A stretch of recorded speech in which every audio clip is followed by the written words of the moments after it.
Thank you, Mr. President. Colleagues, I am opposed to SB 68, certainly in its current form, but I rise to posit to this body that we could procedurally agree as amended, which would allow us to consider or allow Amendment 1 to go forward and then would give some justice for some victims that right now are having the courthouse door closed in their faces, and they've been down here every day with their horrible stories of abuse.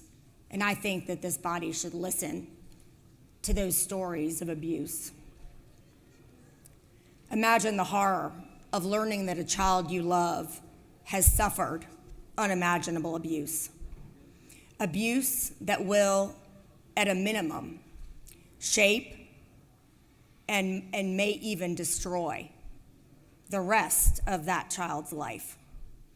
Now imagine being told that you don't have the right to seek justice, not because the case isn't valid, but because lawmakers have decided that protecting corporations and insurance companies is more important than protecting victims.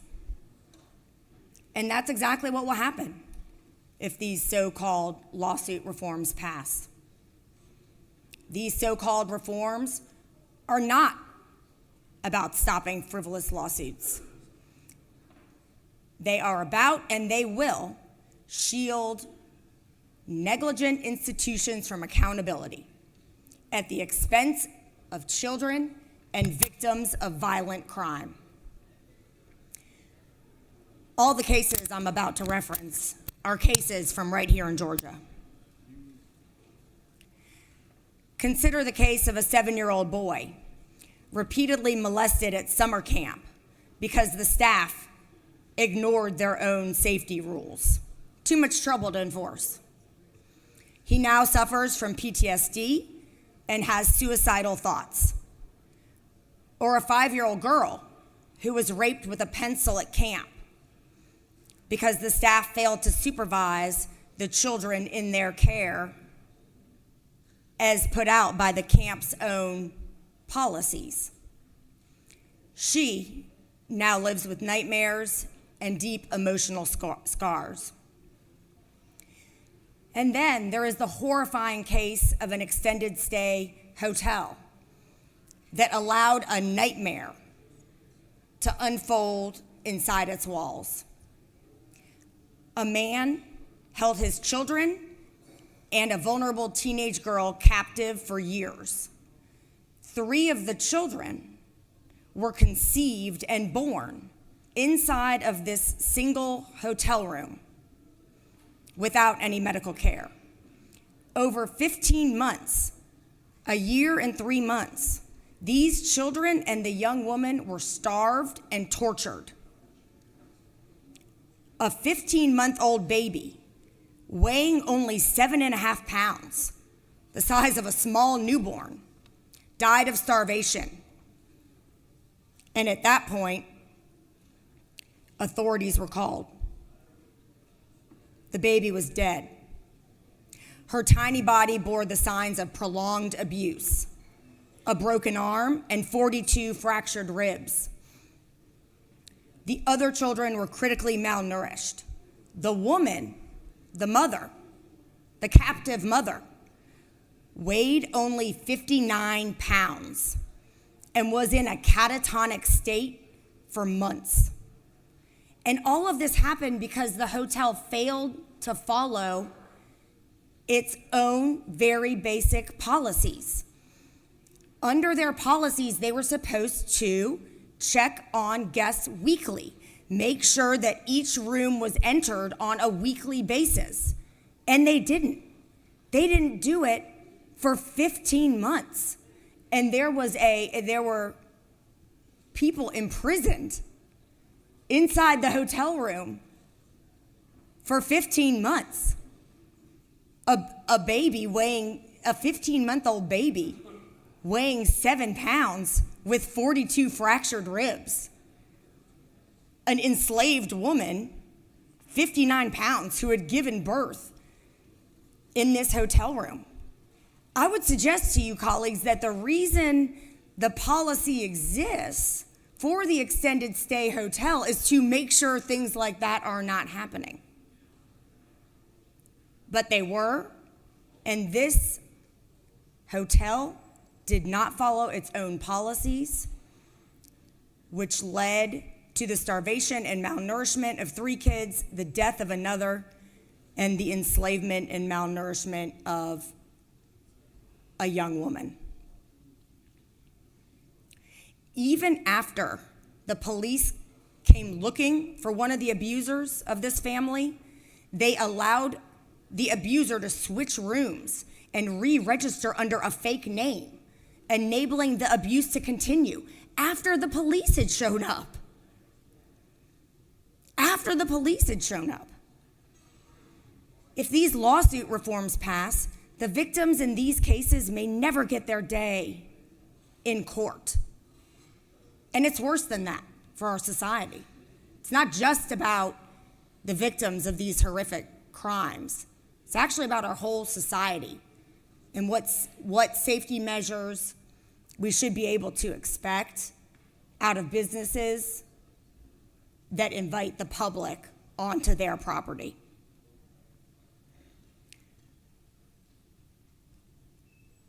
If these organizations can fail the public in this way, whether it's a summer camp or a hotel, and face no consequences, that means no justice for these victims, no accountability for those who allowed their suffering, and worst of all, no change to prevent future tragedies. Who benefits, I ask? Who benefits from these reforms? Not the children who have been raped and abused, not the families who are mourning their loved ones. The only winners are insurance companies and other corporations that are more concerned about their bottom line than making sure that their policies protect human lives. Because you see, lawsuits are not just about compensation. They're about exposing negligence, forcing institutions to change, and preventing more victims. Everyone in this room should know that the way the American judicial system has grown up since the founding of this country has had lawsuits play a critical role in providing safety, basic safety tenets to every person in the United States of America. They basically play a regulatory role. And if you get rid of them, then that will mean that businesses aren't incentivized to spend that money. Because I'm not trying to say businesses are evil. They're not. But it's about showing through a lawsuit the harms that are caused if you say, you know what, we're not going to follow that policy. We're not going to have that security guard. We're not going to install that lighting. We're not going to have that fence fixed, or delaying on all of it. You think code enforcement is going to be able to come around? Check all the lights? No. And we've never expected them to, and therein lies the problem with changing premises liability. You may want to call it negligent security in this wide open way without grappling with the fact that these lawsuits have made every single one of us and all of our families more safe. Or maybe even having a basic safety. Basic safety. The number of lawyers in favor of this bill that have said how poorly written, vague, and overly broad the section of the bill about premises liability is is shocking. But what's more shocking is that there were no changes made to that section. Other changes were made that kind of affect lawyer compensation, how expensive is it to bring a case. This piece that impacts every single person on the shores of the United States of America, whether they're a citizen or a visitor, and every single business, did not get the scrutiny it deserved. But you know what? Everyone who's been filling this Capitol, this is the part they're here on. They're not here to talk about phantom damages. They're here to talk about the crime they suffered, being kidnapped, raped, the child sexual abuse. That's what they've been talking about for weeks. And the only change was to carve out sex trafficking victims. Well, good. Glad that happened.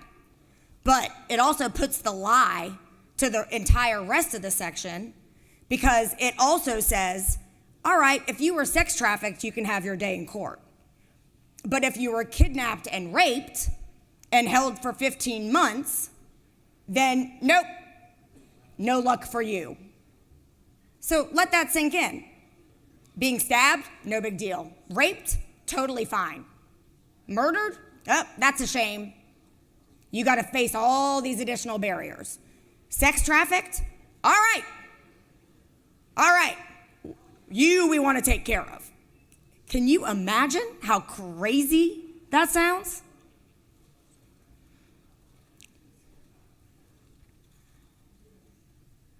When we take away the right to sue, we're not protecting our communities. We are enabling abuse and bad actors who would rather pad profits than protect people. And like I said, they may not even do it intentionally. It may seem like a wise business decision until it's too late and you've got an enslaved family and a dead baby. We have to ask ourselves, who do we, the people's representatives, stand with? The insurance companies that, even as I speak, are being investigated in Florida for crying poor to get tort reform passed while hiding, as alleged, billions of dollars in profits? Or the children and families who have suffered unimaginable horrors? The answer should be clear. We're here on behalf of the people. We need balance. I'm not against lawsuit reform, but the failure to grapple with the changes that are allowed in this bill, shutting out all victims of crime, no matter how heinous, unless it's sex trafficking, even while an insurance scandal is unfolding in Florida, where it appears the entire system was gamed to bamboozle legislators to fool them into voting for tort reform, we're still voting yes. People are still out there voting yes. I urge you to stand against this injustice. And if you won't do that, doesn't it make you a little worried that they're busy launching an investigation in our state immediately to the south? That should make you worried. We've gone through this whole process about how insurance premiums are too high, and we have not asked one hard question of insurance companies. It's like we want to pretend they don't exist. There are lawsuits, and ergo, rates are high for businesses. That's just farcical. That is farcical if you're gonna say we aren't even gonna ask any questions of the freaking people setting the rates. What a joke. What a sop to insurance companies. That is ridiculous. And the people know it, by the way.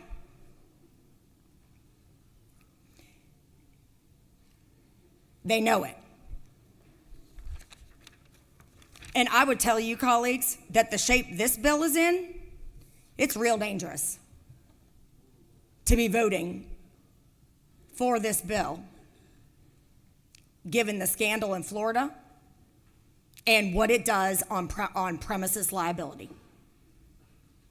So I'm offering Amendment 1, which will allow other victims, children and the elderly, to have the same rights that right now Senate Bill 68 gives only to people who have been sex trafficked. So let's stand with kids, let's stand with the elderly. Why should they not have the same rights if they're abused, if they're raped, than people who have been sex trafficked? Why should they not have the same rights? Why is it not a big deal if someone got raped? If someone can answer me that question, maybe I'll understand. But I would tell you that it makes no sense, and it's just about limiting liability as much as possible. And having been forced, I guess, by all the talking we've done about sex trafficking for the last, at least, 10 years that I've been here, all the talk about sex trafficking clearly would have been shown to be just that talk, I guess, if we passed a bill that didn't allow them to sue. So, okay, fine. We'll carve them out. People who've been raped, abused, murdered, we'll say absolutely not to them. So I think real hard about what you're doing. It's embarrassing to do a handout to insurance companies without asking them one darn question. That's just embarrassing for anyone voting yes. So what I would suggest to you is that you vote yes on my motion to agree as amended, and that will allow the kids, children, an action that injures a person who at the time of the injury was less than 18 years old or was 65 years old and older. This will allow children and the elderly to have those same rights. And then, at least, we will have helped some other categories of victims that deserve our consideration. Thank you, Mr. President. I yield the well. Senators yielded.